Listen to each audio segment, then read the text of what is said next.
గబ్బిలం ఒక సామాజిక సందేశం. తెలుగు సాహిత్యంలో సామాజిక చైతన్యాన్ని మేలుకొలిపిన గొప్ప కావ్యాల్లో జాషువా గారి గబ్బిలం ఒకటి. గబ్బిలం అంటే చాలామందికి చీకటి, భయం గుర్తుకొస్తాయి. ఇంట్లోకి గబ్బిలం వస్తే దాన్ని బయటికి తరిమేస్తారు.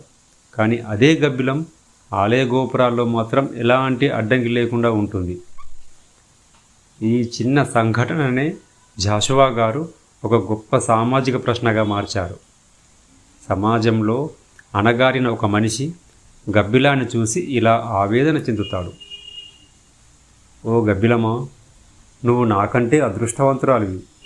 నిన్ను అయినా దేవుడి ఆలయంలోకి అనుమతిస్తారు, కానీ నేను మనిషినైనా నా జన్మ కారణంగా ఆ ఆలయంలోకి అడుగుపెట్టే హక్కు కూడా నాకు లేదు.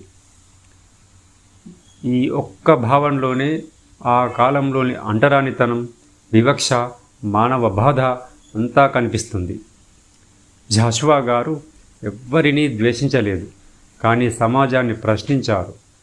మనిషి విలువ అతని కులంలో కాదు, అతని మానవత్వంలో ఉందని ధైర్యంగా చెప్పారు. అందుకే గబ్బిలం ఒక కావ్యం మాత్రమే కాదు, సమానత్వం కోసం వినిపించిన శాశ్వత స్వరం. మనోనేత్రం యొక్క సందేశం: మనిషి అతని జన్మతో కాదు, అతని గుణంతో గౌరవించినప్పుడే నిజమైన సమాజం నిర్మితమవుతుంది. ధన్యవాదములు.